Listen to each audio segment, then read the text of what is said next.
Hey, fourth graders. So for Wednesday today, you have four things to do today, actually. The first thing is to do this worksheet, which is called Multiplication Strategies. It was sent home on Monday and Tuesday, and it's on blue paper. The second thing is to do your main idea practice on Class Kick. The code is posted on Schoology. The third thing is to do the number corner video. Make sure you watch the video first from Miss Wilson. It makes a lot more sense if you watch the lesson and then do the worksheet page. And then the fourth thing is I want you to practice at least 15 minutes your multiplication facts. We are taking our last in-person multiplication time test on Thursday and Friday, and I want that to be your best score. So make sure you study and practice for that, okay? All right, go ahead and grab this sheet out. This video is if you need help to go over this worksheet. If you don't need help, you don't need to watch this video. You can go on and work on your main idea or your number corner video and workbook, or practice your math facts on Freckles, Sushi Monster, or the other apps that Miss Wilson talked about with you. All right, here we go. Multiplication strategies. Solve these problems in your head. Fill in the blanks. 10 times 3. So if it's too hard for you to do in your head, it's okay for you to show work too. Eventually, I want you to be able to do it in your head, but for now, if you need to show work, that's fine. So 10 times 3 means there's 10 groups of 3. Okay, so there's 10 groups of 3. 2, 3, 4, 5, 6, 7, 8, 9, 10. So here's 10 groups.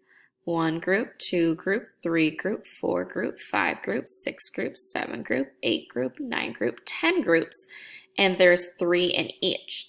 How many are there all together? Or, because I know multiplication, 10 times 3 is the same thing as 3 times 10. That's called the commutative property. We learned that in class. It means if you switch it around, it gives you the same answer. So if this is too much for you to think about, you can also think of it as doing 3 groups of 10. So I'm just going to draw a 10 strip. That equals 10. Here's another 10 strip. And here's another 10 strip. How many is this altogether? 10, 20, 30. So I'm going to write 30 here. Okay. I just remember a trick we learned in class.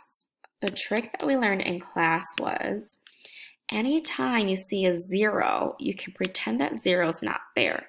And you're just going to do 1 times 3. What is 1 group of 3? 3. And then I'm going to put that 0 back in. And it equals 30. I got the same answer, and that was so much faster.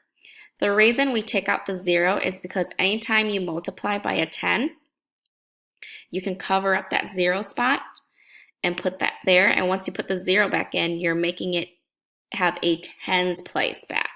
You're putting the tens place back in. Okay, let's do this one. 20 times 3. Let's try our trick again. Cross off the 0. What is 2 groups of 3? So 2 groups. So that's my 2 groups, and each group has 3. How many is that? 6. Okay, and then how many zeros did it cross off? 1. So I'm going to add 1 0, which means there's 6 tens, which is 60, because I crossed off a 0, which means I took away a tens place, so now I need to add back a tens place. Let's do this one. 30 times 3. Again, the trick is to cross off a 0. What's 3 times 3? 3 groups of 3. I can do my 3 song that we learned in class, which goes 3, 6, 9, 12, 15, 18, 21. That song. You would find that you get 9. Let's add that 0 back in. 90. Ooh, let's try this one. Something times 3 equals 120. We worked on this in small group rotations too. So let's see if we remember. Something times 3 equals 120. Well, I'm going to cross off this 0, which means there's technically a 0 up here. So something times 3 equals 12. Something times 3 equals 12. I can count by 3's until I get to 12. 3, 6, 9, 12. That's, oh, camera's over here. 4. So it's 40 because I took off a 0. I got to add it back up here. Now let's double check because that's what good mathematicians do. We're going to double check. 40 times 3. Let's pretend the 0's in there. What's 4 times 3? 12. Add that 0 back. It is 120. Okay, the rest of this is for you to do. Let's go to question 2. Explain any strategies used to make it easier to figure out the answers to the problems above. I think I just gave you a lot of options for strategies. So you just have to write your strategy into words now here. Okay, same thing here. Solve these problems in your head, fill in the blanks. Again, you can draw pictures like these here to help you, or you can do the trick where we cross off the 0. 1 times 4 is 4, and add 1 0 in, which is 40. Okay, make sure you do this page. And let's go to the second page here. Number 4, look at the rectangle below. If the area is 240 square centimeters and one side is 12 centimeters, what is the length of the other side? So I'm going to write cubes so that I can remember my steps for this. Cubes. Cubes is circle any important numbers. So 240 and 12. Those are the numbers I see. Any other numbers? Underline the question.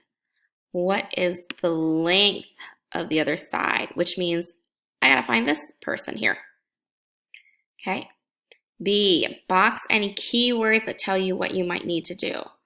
Look at the rectangle below. If the area is 240 centimeters, oh, I see area. That's important. Usually area means multiplication.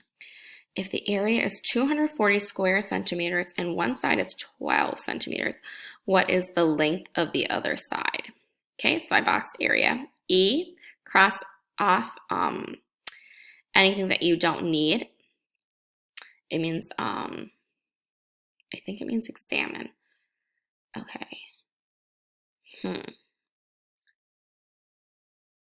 Okay, I think we're good. And then S just means solve it and show your work.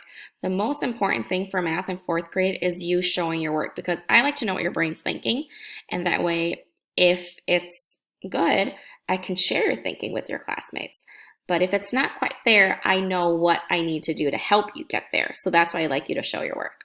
Okay, so we have to figure this out. So basically it's saying 12 times something equals 240. So let's make this more algebra and smarty. So 12 times x equals 240. So 12 times something equals 240. I'm going to do that trick where I cross off the 0 and see. Okay, so there's a 0 cross off. So 12 times something equals 24. Wait, 12, how many times does 12 go into 24? I think it's just doubled. So I'm going to write 12 times 2 equals 24. Oh, wait, I need 240. So if I add a 0 over here, I need to add a 0 over there. So let's read this. The length of the side labeled x is 20 what? Make sure you tell me the units. Is it legs? Is it boogers? Is it eyelashes? Is it candy? Mrs. Wen? I don't know. Tell me what's the unit. Number 5. Sonia measured the cover of the library book she was reading. The length was 10 inches and the width was 5 inches. So the length was 10 inches and the width was 5. I'm just going to draw a visual for you here. Which equation below represents how to find the area of her book's cover? Fill in the bubble to show. Okay, when it says fill in the bubble to show, it means there's only one answer. So pick one of these to fill in. Number 6, fill in the ratio table for 31. Okay, so I'm going to look here. 1 to 31. I believe the rule looks like it's times 31. So everything here has to be times 31. So 2 groups of 31 is 62. Ooh, it got tricky. 2 groups or 20 groups? Wait. How did 2 get to 20? Times 10. It added a 0 only, so I'm going to add a 0 here because it added a tens place, so I have to add a tens place here. Okay, the rest is for you to solve. This one here is a challenge, but I know you can do it. So 9 times 9 I know is 81. And there's 2 zeros, so I'm going to write that. Okay, the rest of this page, make sure you do number 1 and number 2. Put your name on it and put it in your backpack when you're done. Bye.